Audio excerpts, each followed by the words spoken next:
This is Judge Joe Brown, and we're listening to We All Be News. News-free Dixie for the 21st century.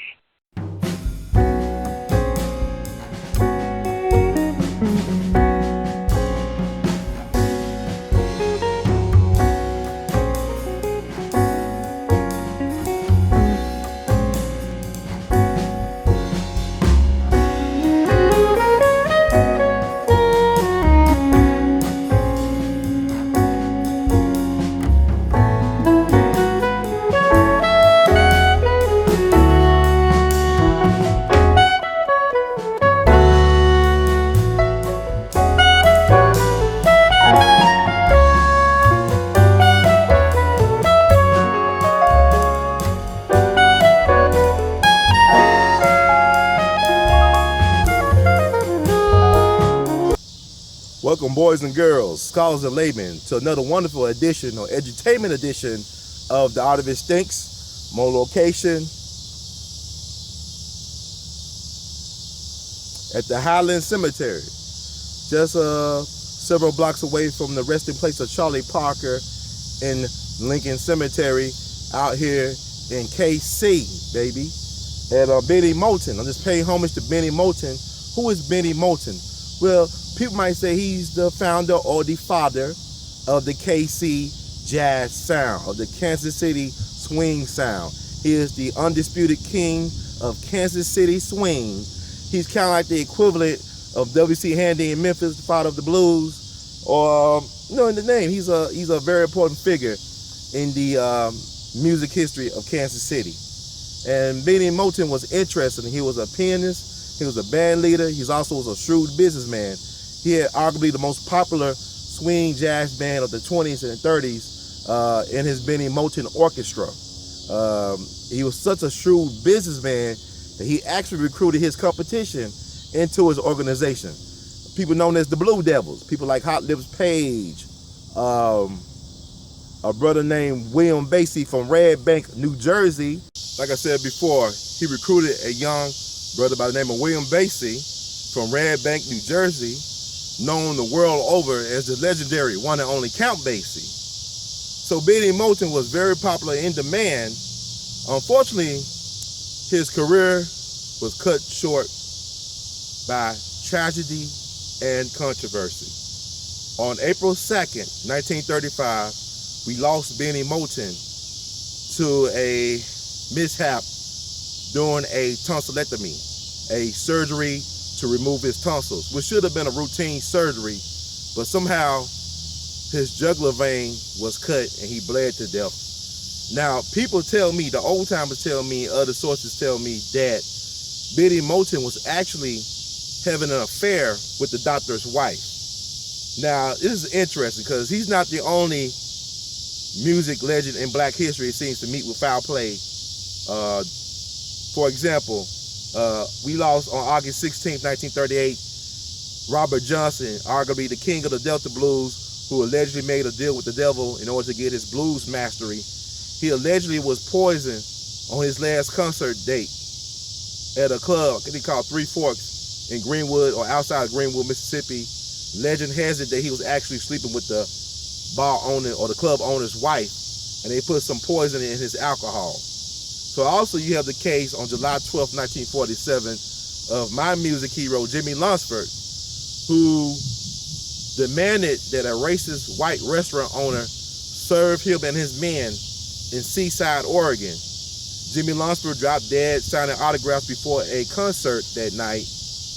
Allegedly, many of the guys in his band who ate at the restaurant, the beef sandwiches they would serve, actually got very sick, food poison, stuff like that. So people believe that Jimmy Lunsford was food poisoned or poisoned by a racist restaurant owner.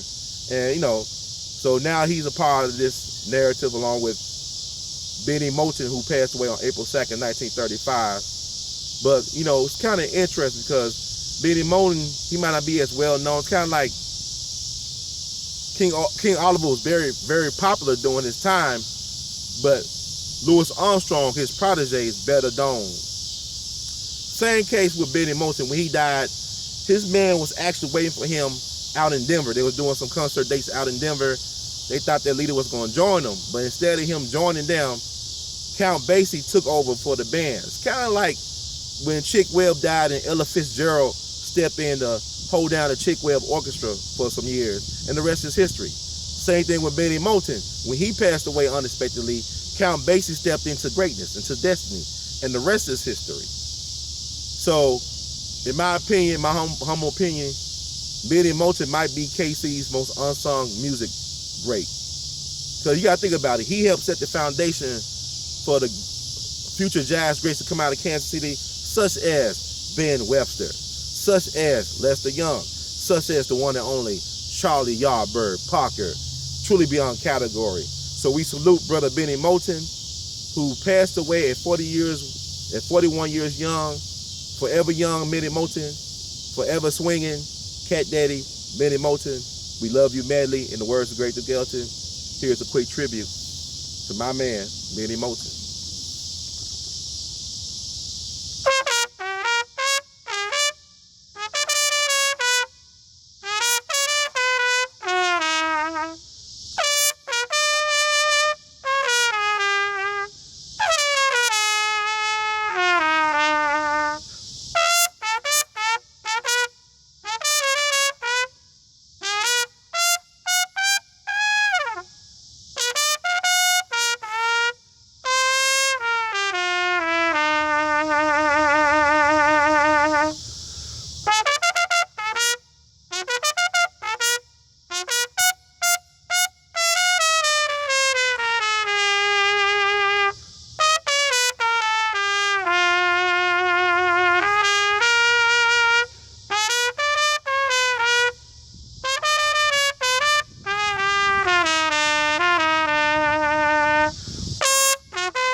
Rest in power, brother BEnnie Moten. Black genius matters. BEnnie Moten matter. Black lives still matter. One love. Black August. 365. 24/7.